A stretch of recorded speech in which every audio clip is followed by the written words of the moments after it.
Now welcome to another lightning response video, where this time the question comes to us from Maria Yande, who asked me about something that I've referred to before as one of the worst moments in the history of Star Wars. Hey Thor, I don't know if you've addressed this before, but about that, wasn't it well established in Revenge of the Sith that it is not the Jedi way to kill an unarmed prisoner? And since Vader was not actively attacking Obi-Wan, wasn't that what Vader was, at least as much as Dooku was?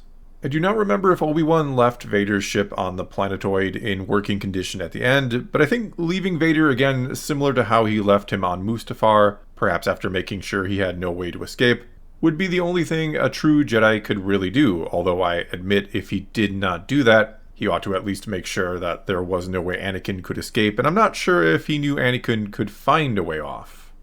Okay, so first of all, obviously, a Jedi never wants to kill anyone if it can be avoided, and certainly they don't want to kill an unarmed prisoner, even one who is a Sith.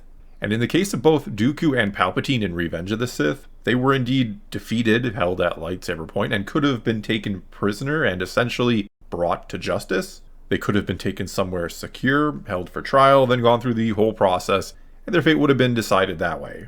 Problem is, as Windu points out to Anakin during their big encounter, Palpatine had control of the Senate and the courts, and it was highly unlikely he'd ever be convicted, not to mention they had no real evidence against him anyway. It would have basically been the word of the Jedi, mainly Anakin and Windu, against the word of Palpatine himself.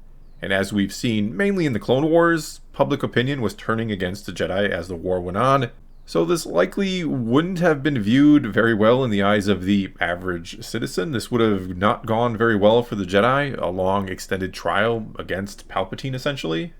And this is not me condoning vigilantism or saying that the Jedi are normally cool with this sort of thing, but Windu had two choices in that moment. He could arrest Palpatine, force a trial that would turn even more people against the Jedi, and in the end almost certainly see a Sith Lord be set free back into the galaxy to continue to wreak havoc, and maybe with more favor or more popularity than ever before after surviving the persecution of the Jedi.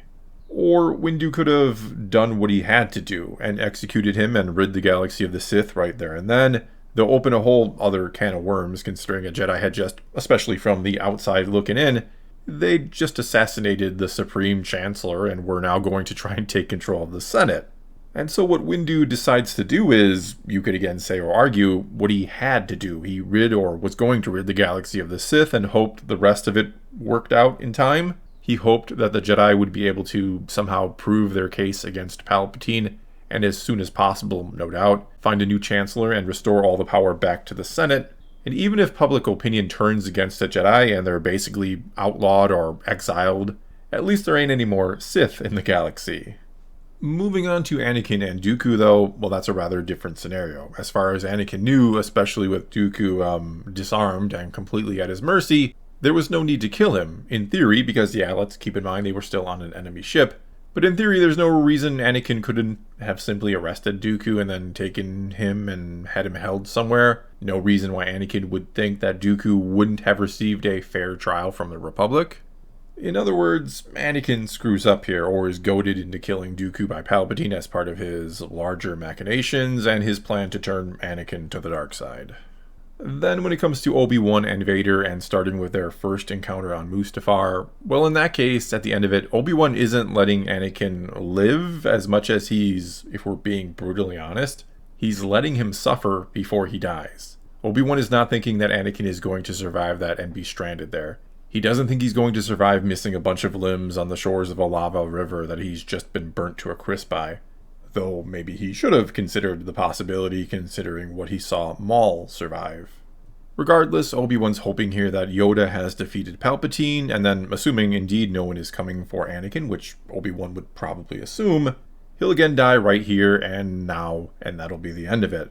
We also have to keep in mind that Obi-Wan has just called Anakin his brother and told him that he loved him, meaning he couldn't bring himself to do it. As a mercy, you could even argue, he couldn't bring himself to finish off Anakin, not at this point. In their next encounter though, the one seen in the Kenobi series, well first of all it's not like Obi-Wan can arrest Vader and take him anywhere to be held for a fair trial, right? The Empire is in control of the galaxy, which means if he truly wants to stop the Sith this time, He'll have to do what he must, as he even once again says before their fight begins. Furthermore, we see or hear that Obi-Wan has come to the realization or come to terms with the fact that his brother is dead and gone, that he knows or thinks there is only Vader now, and that Anakin has been destroyed, as he'll basically tell Luke one day. So the part of Kenobi that you could say stayed his hand after their first meeting, the part that couldn't bring himself to finish off his brother, that part of him is gone. Obi-Wan no longer believes this is Anakin, and I think that scene actually portrays all that very well. And what this all really boils down to is the Jedi have to stop the Sith. They can't let them run wild in the galaxy and unbalance the Force. It's one of the main reasons they exist. Knowledge and defense, and that defense includes defense against the dark side. And if they can arrest them and do it that way, especially when they are a sort of opposing political figure, like was the case with Dooku, that's great. That's probably their preferred method. But out on a battlefield in a galaxy that is controlled by the Sith, when taking them prisoner is simply not an option because there's nothing you can do with them after the fact. You can't just defeat them and say, run along now. And do keep in mind, there is a Star Destroyer above the planet that will eventually probably come down there and try to figure out what happened to Vader and recover him. So anyway, at this point, after letting Vader live and knowing he is going to be rescued, the blood is now on Kenobi's hands because he essentially condemned the whole damn galaxy by sparing the life of someone who has, and no doubt will again, committed unspeakable horrors. And so in this case, which again is very different from, say, the Dooku situation, the Jedi in question, Obi-Wan, must essentially pick the lesser of two evils. He has to pick between killing one person, a known Sith and murderer, who will absolutely do more bad things, or letting him live to continue to murder and suppress countless other people.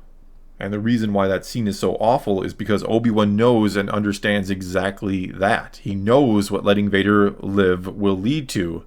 And oddly enough, you could argue if the Kenobi series gets anything right or does anything really well, it's showing Obi-Wan come to terms with what Anakin has become and the atrocities his friend has committed and the fact that his friend is no more. And yet, despite those realizations, he lets Vader live. Not Anakin, he lets Darth Vader live, which some people like to compare to what Luke would later do with Vader, or what he does in Return of the Jedi. But these are not even remotely close to the same things, because you have to keep in mind that if Luke strikes down Vader when he has him at his mercy, that, as Palpatine even says, Luke's journey to the dark side will be complete because he used all his hate and anger to turn the tables on Vader. And so if Luke finishes off Vader, there will be no coming back. He'll either go on to die fighting Palpatine, or he'll yield and become his new apprentice. Those were the only two possible outcomes if Luke doesn't put his faith and hope in his father. And that faith and hope wasn't unfounded considering he rightly sensed good and conflict in him. Whereas when Obi-Wan encountered him in the Kenobi series, he felt nothing of the sort. He had no reason whatsoever to believe in Anakin Skywalker anymore. Basically, and I don't say this to in any way diminish the choice Luke made, but his only choice, his only chance to win, his only hope to defeat the Sith, or Palpatine in particular, was to bring his father back to the light. If that doesn't happen, Luke either dies or he goes to the dark side and, as I said, goes on to then die to Palpatine, or he kills him and becomes a Sith Lord himself, which was actually similar to an ending George Lucas considered going with for Return of the Jedi, not having Luke kill Palpatine exactly, but after Vader tosses Palps down the shaft and basically gives his life and then dies, Luke would take off his father's helmet and put it on before saying, "Now I am Vader," which would have been one of the worst endings ever, as opposed to, in my opinion, one of the greatest endings in film history, the ending we got with Return of the Jedi. Well, that's all I got for you this time. Now it's your turn to take to the comments below and tell me what you think about all this. Do you think this is one of the worst moments in all of Star Wars because of what it does to Kenobi's character? Or are you far more forgiving than I am? Or you can also leave a question for a future lightning response video by starting your comment off with "Hey Thor" and then asking away. Whatever you choose to do, leave a comment below and let's talk some Star Wars. And until next time, thanks for watching.